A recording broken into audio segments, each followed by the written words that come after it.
আছি অনেক বেলা হয়ে গেছে, এখন বাজে 3:10। অনেক কটা কাজে বেরিয়েছিলাম। বড় দেখো মাকে মা লঙ্কা খাচ্ছে, দেখো কাঁচা লঙ্কাটা সাইজটা দেখাও। যদি মায়ের খুব খিদে পেয়েছে, মাকে ডিস্টার্ব করে লাভ নেই, 3টে বাজে। অনেক কটা কাজে গেছিলাম, কাজটা পরে বলছি। তার মধ্যে আজকে কালকেরই শাকের তরকারি আছে।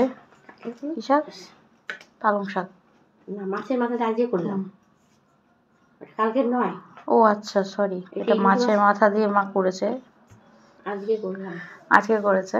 কালকে রাখা ছিল, আমি বললাম কালকেরই শাকের তরকারি, এরকম দেখছি না মাছের মাথা দিয়ে করেছে। এখানে আছে কলাইয়ের ডাল, চাটনিটা কালকের। আর ওখানে ইলিশ মাছ ভেজে নেওয়া হয়েছে, যেহেতু অনেকটা দেরি হয়ে গেছে। তো চলো খাওয়া শুরু করি, খিদে সত্যিই খুব খিদে পেয়েছে। আমাকে একটু দাও আলু সেদ্ধ দিয়ে ভাত মাখা। মা অর্ধেক আলু সেদ্ধ দিয়েছিল, সেটাতে ভাত মেখেছে, তো সেটারও ভাগ বসাতে আমি ছাড়বো না।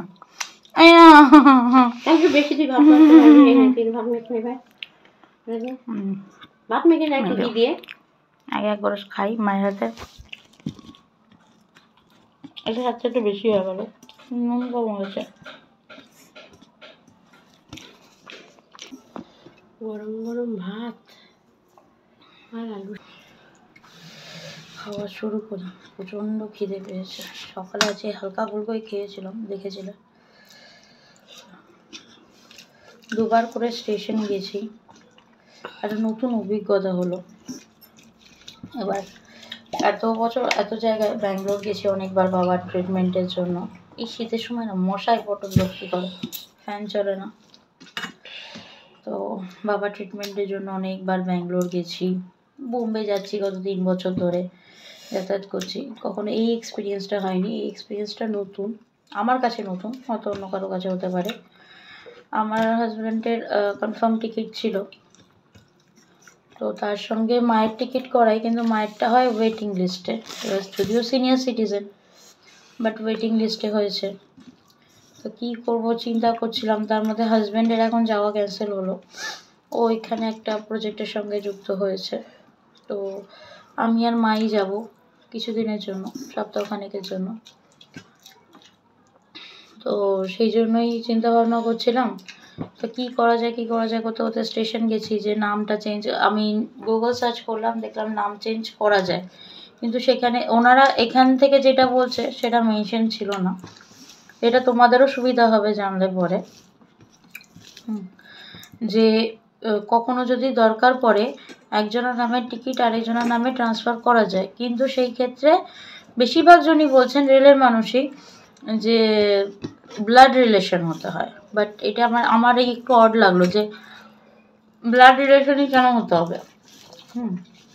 এটা অন্য যে কোনো পারপাসেও তো হতে পারে না, বা যাই হোক সেটা ব্লাড রিলেশন হতে হবে। এবং তার জন্য হয় হাওড়া, মানে ওয়েস্ট বেঙ্গলের মধ্যে বলছি, হাওড়া নাহলে শিয়ালদা নাহলে এদিকে মালদা, এসব যে বড় বড় যে ইয়েগুলো মেন ব্রাঞ্চ যেগুলো, সেখানে গিয়ে অ্যাপ্লাই করতে হবে। প্রথম হচ্ছে এটা। দ্বিতীয়ত হচ্ছে আরেকটা বিষয় নতুন জানতে পারলাম আমি, মানে এটা অনেক দিন হয়ে গেছে, এখন তো সবাই অনলাইনে টিকিট কাটে, আমরাও তাই করি, নিজেরাই টিকিট কাটি। আমি আমার বাবা মায়েরটা খুব ইজিলি কাটি, আরও সিনিয়র সিটিজেন কোটাতে। বাবার যেহেতু ছিল 60 আপ হয়ে গেছিলো, মায়েরও, মেয়েদের আছে 45-এর উপরে, তো যে কারণে আমার অসুবিধা হতো না, খুব ইজিলি আমি লোয়ার বার্থ পেয়ে যেতাম। এটা তোমরাও ট্রাই করবে। কোনো লেডিসের যদি তুমি টিকিট কাটো 40 আপ হয়ে গেলে পরে, 45 আপ হলে পরে না, লেডিস কোটায় 40, লেডিস কোঠায় আমি বলছি না, আমি লেডিস সিনিয়র সিটিজেনের কথা বলছি। যদি 45 আপ হয়ে যায়, আগে সিনিয়র সিটিজেন কোঠাটা ট্রাই করবে, ওখানে তুমি তার জন্য একদম লোয়ার বার্থ করে দিতে পারবে। এটাই হচ্ছে সুবিধা সিনিয়র সিটিজেন কোঠার। আর জেন্টসদের অ্যাজ ইউজুয়াল 60 আপ, কিন্তু হ্যাঁ টিকিটের মূল্য কিছু কম হয় না, অন্তত আমি বোম্বের রুটে দেখিনি টিকিটের মূল্য কম হতে। এটা হলো একটা মেন তথ্য। আর দ্বিতীয়ত হচ্ছে যে আমরা যে টিকিটগুলো কাটি সাধারণত অনলাইনে নিজেরা বা কোনো ইয়ের থেকে, তো সেখানে যেটা হয়, এটা নেবো আমি। সেখানে যেটা হয় যে আমরা জানি যে ওয়েটিংয়ে যদি আমরা টিকিট কাটি, সেটা যদি লাস্ট পর্যন্ত আরএসিও না যায়, তাহলে ওটা অটোমেটিক্যালি ক্যান্সেল হয়ে যায়, টিকিটটা আমার কাছে ফেরত আসে এবং সেই টিকিটে কোনো ভ্যালিউ থাকে না। আমি সেই টিকিট নিয়ে যতই গাজবাড়ি করে ট্রেনে উঠি না কেন, কেউ যদি ওঠে, বাট সেই টিকিটটাই তুমি যদি কাউন্টার থেকে কাটো, ওয়েটিং লিস্টের টিকিট, তাহলে কিন্তু তোমার সেই টিকিটটা ইনভ্যালিড হয় না, মানে টিকিটটা ক্যান্সেল হয়ে যায় না কাউন্টার থেকে কাটলে পরে। কাজেই তোমার এমন যদি কখনো হয় যে 3-4জন জার্নি করছো, একজনের টিকিট ওয়েটিং লিস্টে আছে, তো সে কিন্তু যদি সেইটা কাউন্টার থেকে করো, তাহলে কিন্তু সেটা ইনভ্যালিড হয় না, সে কিন্তু জার্নি করতে পারে। তোমরা চাইলে তাকে নিজেদের সঙ্গে জার্নি করাতে পারো। এটা বড় তথ্য। তো এই দুটো তথ্য নতুন জানতে পারলাম। এখনো এবার যে কারণে মায়ের ওয়েটিং লিস্টে যেটা আমি অনলাইনে কেটেছিলাম সেটা ক্যান্সেল করে আবার আমি কাউন্টারে গিয়ে সেম ওয়েটিং লিস্টেই টিকিট কাটি। মায়ের টিকিটটা দেখা যাক। এখন আমাকে হাওড়া যেতে হবে, হাওড়া গিয়ে একটা অ্যাপ্লিকেশন জমা করতে হবে CRS-এর কাছে বোধহয়। আমি আরেকবার কনফার্ম করে নেবো অ্যাপ্লিকেশনটা লিখবার আগে, যে আমার হাজব্যান্ড এরকম কোনো কারণবশত যেতে পারছেন না, তার বদলে আমার মা যাচ্ছেন। তো আমার মায়ের টিকিটটা ওয়েটিং লিস্টে আছে। দুটো PNR নাম্বার দিয়ে সাউথ ইস্টার্ন কোচের যে CSR আছেন 19 নম্বর প্ল্যাটফর্মে, 19 কি এরকমই আছে ওনারা, ওটা জিজ্ঞাসা করলে বলে দেবে, তার কাছে গিয়ে এই অ্যাপ্লিকেশনটা করা যায়। যদিও আমাকে বললো যে না হওয়ার চান্সেস বেশি, তবুও বললেন যে একবার রিকোয়েস্ট করে দেখতে পারি, যেহেতু সিনিয়র সিটিজেন আছেন, যদি ওনারা কোনো সাহায্য করে দেন। খেতে খেতে তোমাদের সঙ্গে এটা শেয়ার করলাম, আমার নিজের একটা অভিজ্ঞতা, সেটা তোমাদেরকে আমি শেয়ার করলাম। আচ্ছা, বাটির ডালটা দেখো, নিয়ে নি, রেখে দিয়ে লাভ নেই, ভেজিয়ে।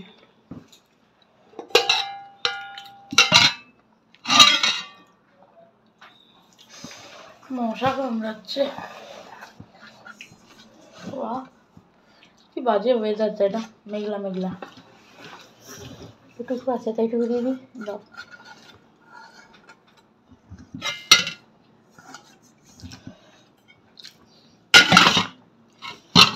প্রচন্ড খিদে পেয়েছে, কিন্তু বেলা হয়ে যাওয়াতে না,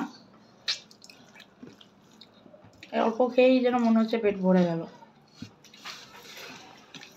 অল্প ডাল দিয়ে, অল্প খাই ডাল দিয়ে, মাছের তেল দিয়ে খাবি তো। শাক দিয়ে ডাল দিয়ে একসঙ্গে খাই না, আমি শাকটা শুধু খাবো। শাকটা কালকেও দারুণ হয়েছিল, শাকটা আজকেও ফাটাফাটি হয়েছে। যদিও মায়ের হাতে রান্না মানেই ফাটাফাটি।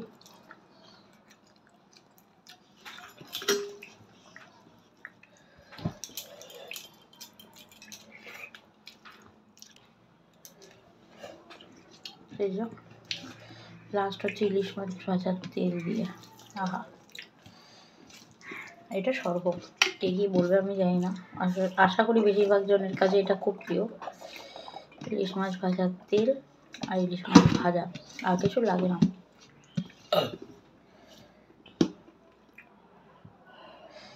একটু লেবু নিলাম, আমার আবার খাওয়ার।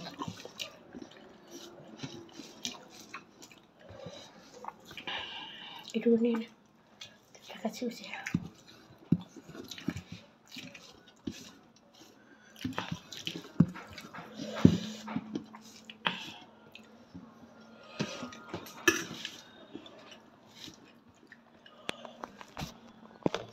আমার একটু লেবু দে, আমাকে আমাকে ই দে, লঙ্কা দে। এই যো আরো লঙ্কা আর একটা দে। দেখেছ, হাই প্রেশারের রুগী, একটা খেলো আবার একটা। আমি কিন্তু একটু নিইনি, ঠিক আছে? সবাইকে ঝাল হবে খুব। যে দেখছো সে বলো আমাকে একটুখানি ডুলে দাও। ওকে ডুলে দেবো। ব্যাস কফি। ঠিক আছে, হাই প্রেশারের রুগী, সে কিনা কি খাচ্ছে, কাঁচা লঙ্কা। একটি খাওয়া হয়ে গেছে, আর একটি খাচ্ছে। একটু ঝাল না হলে মাছের তেল দিয়ে খেয়ে মজা নেই। শুনতে পাচ্ছ? নুন আছে? হ্যাঁ।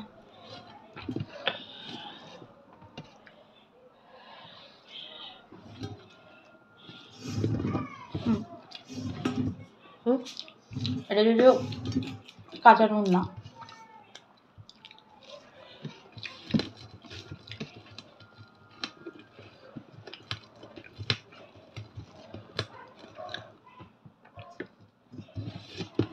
এত বেলা হয়ে গেছে না, এত বেলা খেয়ে না এখন।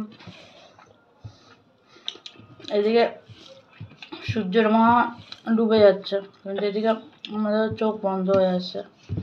তখন সন্ধ্যেবেলা বেরোতে হবে, অনেক কাজ আছে।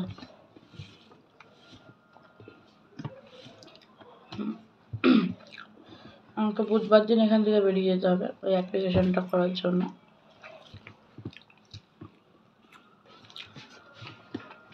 মানে আজকের দিনটা আর কালকের দিনটা আমার হাতে সময় আছে। সময় কোথায়? হাতে তো চলেই গেল। সন্ধ্যাবেলায় যে কাজগুলো করার সেগুলো করতে পারবো।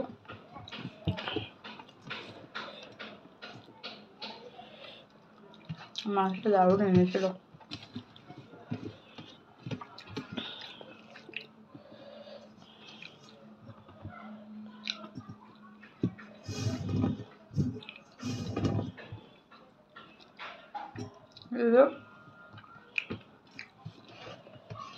এখানে মাছ, ইলিশ মাছের বিশেষত হাত দেওয়া যায়, তাও কালকে কর্তাই পেয়েছিলাম। বোম্বেতে হেভি সস্তা ইলিশ মাছ। কেউ যদি বোম্বে গিয়ে থাকো, তাহলে সাজেশন দিয়ে দিচ্ছি, কোনো বাঙালি দোকানদারের থেকে ইলিশ মাছ কিনবে না। ওখানকার যারা লোকাল, বিশেষত আন্টিরা, তাদের থেকে কিনবে। তোমাকে অনেক সস্তায় মাছ দেবে। এবার হ্যাঁ, তোমার যদি কাটার সমস্যা থাকে, তুমি কাটিয়ে নিয়ে আসতে পারো, বাট বাড়িতে এনেও কাটতে পারো, কারণ ওদের মাছ কাটার ধরনটা একটু আলাদা। এটা তোমার পছন্দ হবে না বাঙালি হিসাবে।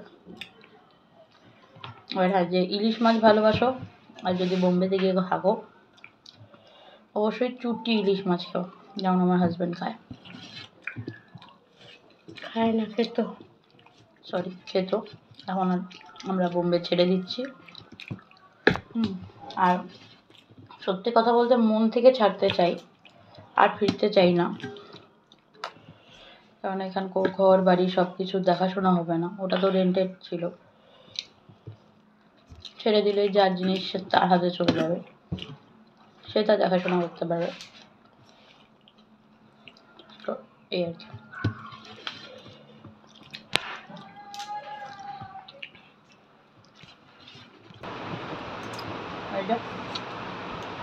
লাস্ট হচ্ছে চাটনি।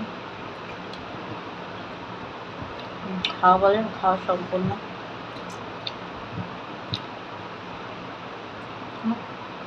চাটনি খেয়ে নিই, খাওয়াটাও শেষ করি। প্রায় 3:30 বেজে গেল। দেখা হবে আবার নেক্সট ভিডিওতে। টাটা।